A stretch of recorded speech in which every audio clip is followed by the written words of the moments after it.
En plus de remporter le titre de Miss France 2023, le samedi 17 décembre, l'une des 30 Miss régionales poussera les portes d'une belle carrière.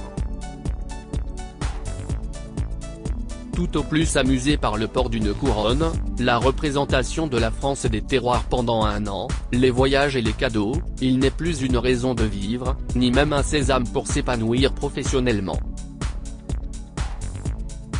À l'heure où la télé-réalité et les réseaux sociaux suffisent à assurer une petite gloriole, les candidates à l'élection de Miss France ne prétendent plus systématiquement à une carrière de comédienne, d'animatrice ou de chanteuse.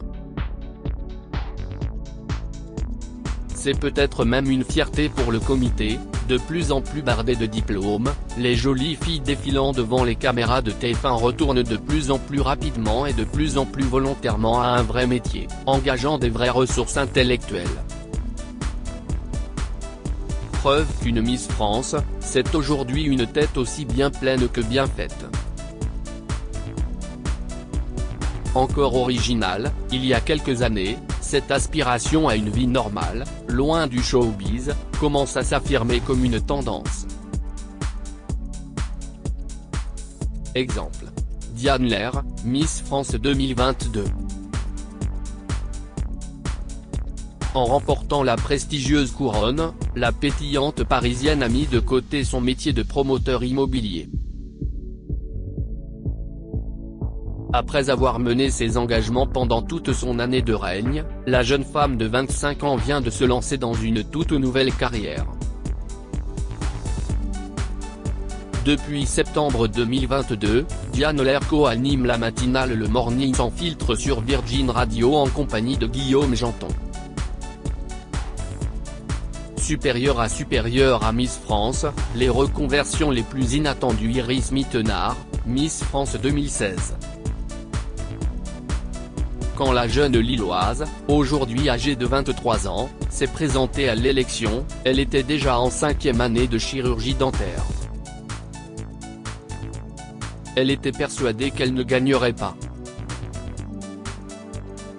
Sa silhouette, son sourire, mais aussi son discours sur le titre de Miss France, accélérateur de vie, l'ont distinguée. Depuis le célèbre concours de beauté, la chérie de Diego El Glaoui a jonglé entre une carrière de meneuse de revue, d'animatrice télévision mais également collaboratrice avec la marque Morgane. Marine L'Orphelin, Miss France 2013 et premier dauphine de Miss Monde 2013. Titulaire d'un bac scientifique avec mention très bien et admise à la faculté de médecine de l'université Claude Bernard Lyon 1 avant son sacre, cette jolie brune de Saône-et-Loire, rodée au mannequinat, a préféré enfiler la blouse plutôt que des tenues fashion. Après un premier stage en Polynésie, elle perfectionne actuellement ses connaissances en pédiatrie et médecine obstétrique en Nouvelle-Calédonie. Rachel Legrain-Trapani, Miss France 2007.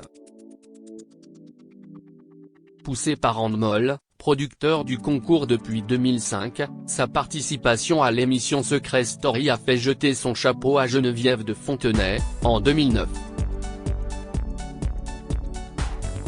Sale souvenir. Mariée et divorcée du footballeur Aurélien Capou, la Picarde, maman d'un petit Gianni depuis 2013, préfère aujourd'hui délivrer son expérience de la parentalité, à travers des chroniques et des tutoriels, sur le site Allo Famille. FR. En retrouvant l'amour auprès de Valentin Léonard, elle a donné naissance à son deuxième fils Andrea, en juillet 2020. Le couple a récemment participé à l'émission All Stars de Pékin Express. Miss France, des reconversions loin du showbiz. Alexandra Rosenfeld, Miss France 2006 et Miss Europe 2006. Sa blondeur, son accent chantant et sa candeur ont ravi sans mal les jurés, dont Johnny Hallyday, et les téléspectateurs de TF1, en décembre 2005. Ex-championne d'athlétisme, cette blonde enfant de Béziers s'est mariée au rugbyman Sergio Paris, joueur du Stade Français, un mois avant la naissance de leur petit Ava, en août 2010. Divorcée, puis brièvement en couple avec le chef Jean Humbert, elle se consacre aujourd'hui à la commercialisation de sa ligne de vêtements pour enfants Alexandra Rosenfeld, sur le site Chez Alex et Chantal. Comme dont elle est cofondatrice. Aujourd'hui, la maman de Ava et Jim est professeure de yoga. Laetitia Bléger, Miss France 2004. Membre de la compagnie aérienne Swissair avant d'être couronnée, en décembre 2003, l'Alsacienne, débarrassée de son écharpe et de sa couronne, s'est laissée étourdir par le patineur Brian Joubert, a posé nue pour le magazine Entrevue et s'est fait éliminer de l'émission de télé-réalité Première Compagnie. Ancienne hôtesse de l'air, Miss France 2004 aide également ses parents dans leur domaine viticole alsacien. Corinne Coman, Miss France 2003. Élève à l'Institut national des sciences appliquées de Toulouse au moment de son élection, en décembre 2002, cette Guadeloupéenne a préféré reprendre des études et changer de cursus, au terme de son année de Miss.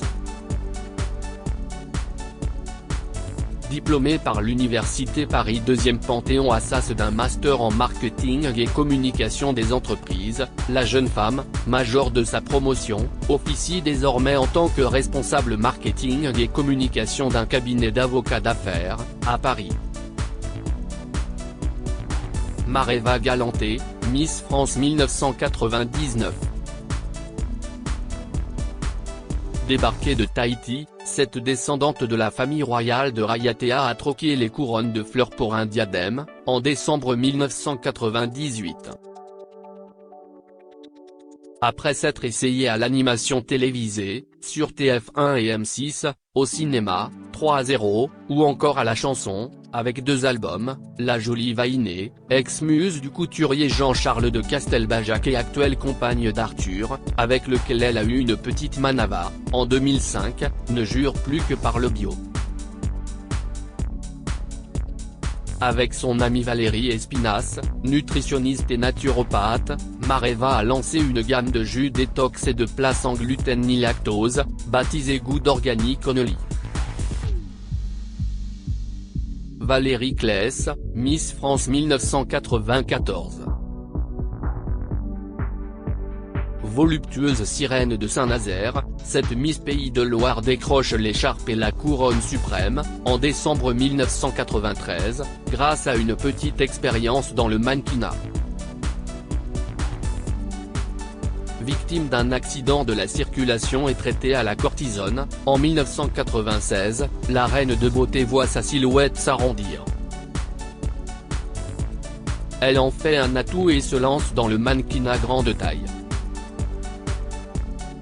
À plus de 40 ans, mère de famille, elle continue de poser pour des créateurs et des magazines spécialisés.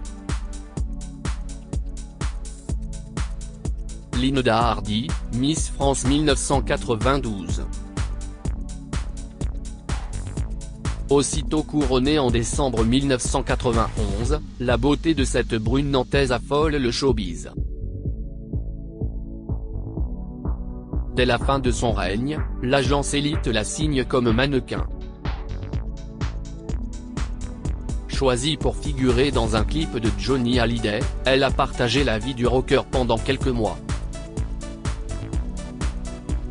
Alors que le cinéma lui fait les yeux doux, elle co-présente un temps l'émission Tout le monde en parle avec Thierry Ardisson, avant de se concentrer sur sa carrière de comédienne. Visage des cosmétiques Lancaster depuis 2013, Linda, maman d'un petit Andrea, aujourd'hui âgé de 6 ans, connaît également le succès avec sa propre marque de bonbons sans conservateur, Gimme 5, distribuée en grande surface. À son impression CV, Linda Hardy en a ajouté une ligne en interprétant le rôle de Clémentine Doucet, professeure de sport dans le feuilleton Demain nous appartient, de 2018 à 2021. Crédit photo, Rachid Bellac.